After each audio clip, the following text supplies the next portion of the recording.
Hello everyone, my name is Jayas and welcome back to my channel. In my last art commentary video, I introduced a Webtoon idea that I've had since 2022 and am finally working on bringing to life for the Webtoon 2025 contest that will begin opening submissions on March 10th. As of writing this, we're a little over a month away from that deadline, and as I said before, I'm going to try my hardest to work on having something to submit at that time. But it's super important that I make sure all of the behind the scenes work, as I'm calling it, is in a place that will help me sustain this even after the contest is over. I want to be able to have at least 5 episodes just ready to go to buy me some time to continue drawing the rest of the series during their scheduled post dates. And luckily, the submissions are open from March 10th through May 15th, so we have some time. I don't want to wait to do my submissions in May, just in case some craziness happens and then I'm struggling to get everything submitted in time. But I did want to share that in case someone else is thinking about joining the contest, as you should be, and you were worried about having to get everything done before March. Would definitely encourage everyone to set their own schedule and pace themselves accordingly, but you do have some time to get things together. Well, that's the hope, right? Because originally I wanted to showcase some new character references in this video, but my full-time job was a nightmare these past few weeks, and I didn't have much time to complete one, let alone all 6. So possibly a shorter video today and an older reference that will be behind me, but I still wanted to be able to introduce you to the rest of my cast. If this is the first video you're seeing about my Webtoon idea, let me give you a quick recap of our story. In this urban fantasy world, our main characters are Kari, a cutesy Grim Reaper who specializes in grief and relationships, and Raz, a grumpy Cupid who has become disenchanted with the work he does in the supposedly long-term romance division. As the two are inadvertently thrown together to discover what is causing the sudden surge of negative energetic entities and the deterioration of the veil that separates the earthly and divine realms, they also must learn to navigate their own budding relationship. But none of this can happen without the humans they interact with behind me. In this world, humans are mostly categorized as Tier 1 beings. Most are non-magical and unable to interact with the supernatural side of their world without any external aid. For example, a supernatural being approaches them directly, or they possess some sort of supernatural ancestry. That latter example will branch them into Tier 2, which we'll talk about in a moment. But for now, just know that of the 5 tiers of beings that I'll introduce in this system, beings like Kari and Raz are Tier 4, and most humans are Tier 1. And of my Tier 1 humans, the first one that I created was Lynn. I think I'm going to forgo giving my characters last names for now. It just made it easier while I was creating them to focus on where their stories would go. We might go back and add in some last names though, since we have a pretty diverse cast and I want that reflected in the way they're eventually introduced to readers of this webtoon. For now though, we're on a first name basis with everyone, including Lynn, who is a human that Raz has been working with, in a sense, for the past 3 years at the start of our story. I have a short that I'll post later that will go more in depth and give some more angst to their backstory, but for now, what I can tell you is that Lynn's character has probably changed the most from its original intention. When I thought this was just going to be a romance, I played with the idea of there being a love triangle. And what if the person the Cupid is supposed to help find romance actually falls in love with the Cupid and doesn't want them to leave? This idea burned out pretty quickly. I hated it, honestly. It just felt like it left me no room to grow past evil character is evil because they hinder the romance. And why would they even do this? Because they're evil, I guess. So I dropped the idea of Lynn being kind of a yandere with Raz almost immediately. Also, it didn't sit right with me that everyone just might hate the only other woman in the story at that point, so it needed to go. But I still need a reason why Raz can't just run off with Kari for most of the story.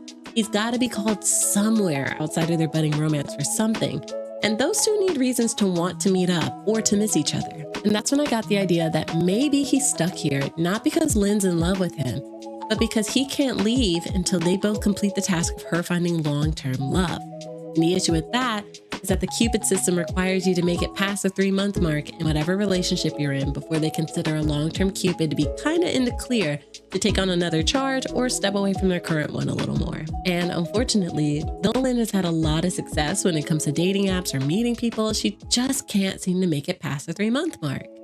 And it's not because other people keep breaking up with her. She's actually the cause of each of her breakups. Each time Raz gets hopeful that this is the one for her, she finds some reason to break it off and switch to a new object of affection just before it reaches 3 months. Now, I can't share too much about the reason for that because that's what we're going to explore in her part of the story. I knew the challenge though with Lynn was that it's still going to be very easy for people to hate on her because she is still ultimately the cause of Raz not being able to leave.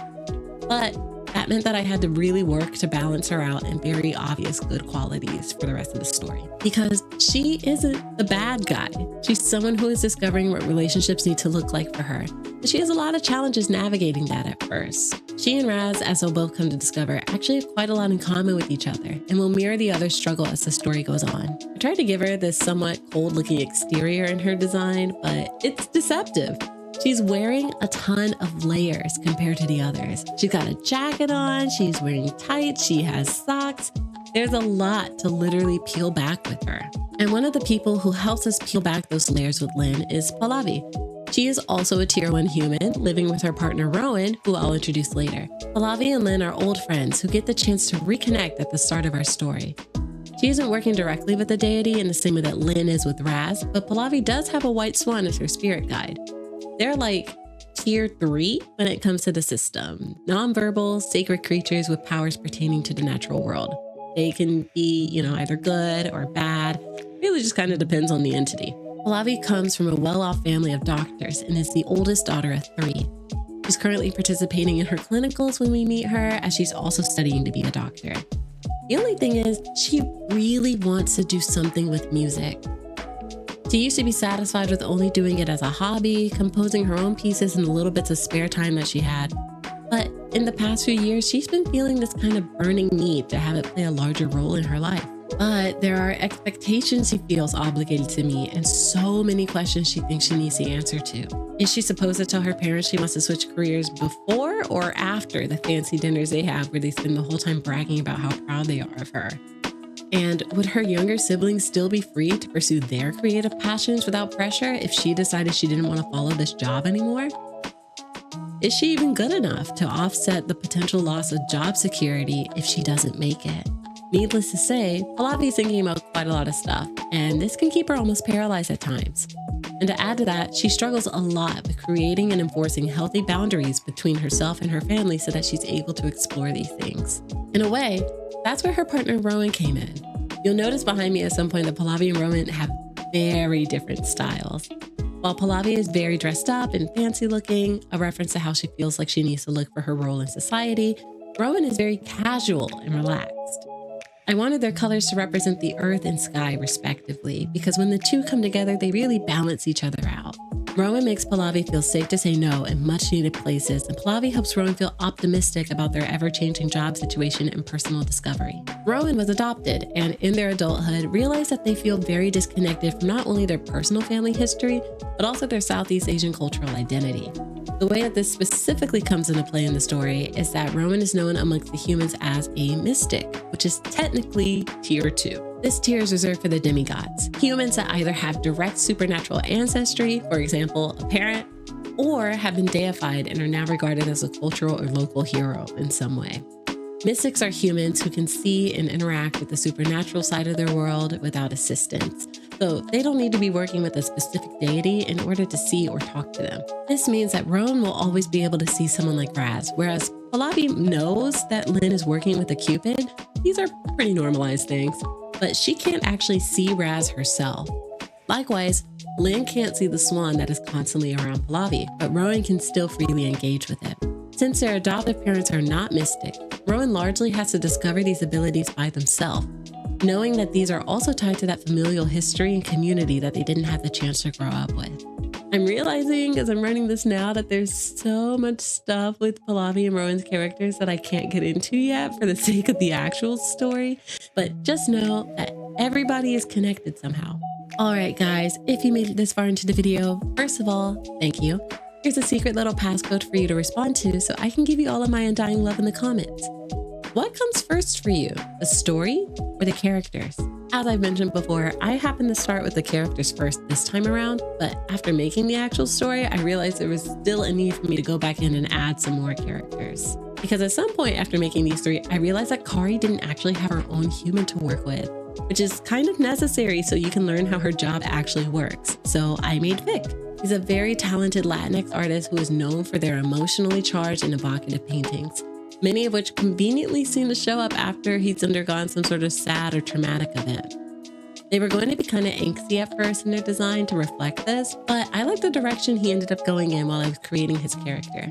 which is kind of sad, but still overall very warm. You'll see me write somewhere behind me that Vic's pronouns were he, him. Again, it's an old reference, but I ended up leaning into the change for Vic to have they, he pronouns instead based on how their character developed. Eventually, their story grew to the point where he and Lynn actually became exes. They dated several years prior to the start of our story, but through the unfortunate circumstance of living in the big city, they both wound up needing a roommate.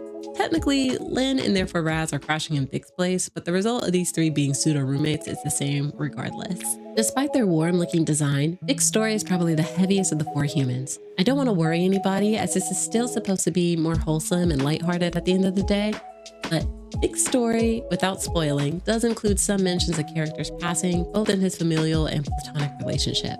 I think, as the story will kind of show, artists tend to have a very interesting relationship with sad and heavy things. And their story is mostly about that struggle of feeling like you need to have something bad or traumatic in order to keep making something good with your art. And that if you lose that somehow, you're not a good artist anymore. I wanted each of my human characters to focus on a specific aspect of either love or grief in their relationships. Hopefully, you'll find something that resonates with one of them. A lot of my cast have stories that are naturally very similar to my own experiences, just broken up to be spread out amongst them. But there are others that have forced me to branch out a bit and consider how people with other experiences might react to these different situations, which honestly is exactly what writing and creating should do. I'm lucky to have had some really awesome people throughout my life to model these stories after. Obviously, the actual stories we'll read are completely fictional, but the themes they explore will hopefully hit home. As a queer artist myself, I look forward to being able to highlight the softness and safety of discovering queer intimacy and expand our struggles past just being queer. Like, sometimes we're also struggling to not hate our day jobs. That's obviously also a big theme in this webtoon, and hopefully you like the way that these stories all blend together and the not so metaphorical, negative, energetic beings that they will literally have to battle in order to find that happiness they're all searching for. Thank you guys so much for watching. If you like this video, be sure to like this video. And I hope you'll consider subscribing so that we can see more of each other in the future. I mentioned before that I would do a video on what I studied in a sense when I started focusing on turning this story into a webtoon. I still plan on doing that. It's just that I might release that after I publish the first episode, since that's what it mostly went into. I'm still also trying to decide between Procreate, which is the app I've been on since 2022, or to get back into Clip Studio Paint, which I've been using since about 2017. I've been on that trial for about 2 weeks now, testing out how it feels again. There's so many videos on both, but I might end up making my own since I've been making freeform comics on Procreate for some time now anyway, so we'll see how that comes out. Speaking of coming out, I do have some other things planned for this channel that will be coming out soon. I had a Love in Deep Space animatic planned, but now I've also started working on a quick one for these webtoon characters since I've been spending a lot of time with them recently. I do have other animatics that are currently out on the channel, as well as some Let's Plays for my cozy games if you want to check those out now. I also currently have some limited commission slots open on Vijin right now, where I'm working to get verified. If you're as excited about Kari, Raz, and the humans they'll be working with as I am, stick around, there's so much more to come. And of course, don't forget to leave a comment with that secret thing we talked about earlier. Until next time, keep creating, keep challenging yourself, and I'll see you next time in our next creative adventure.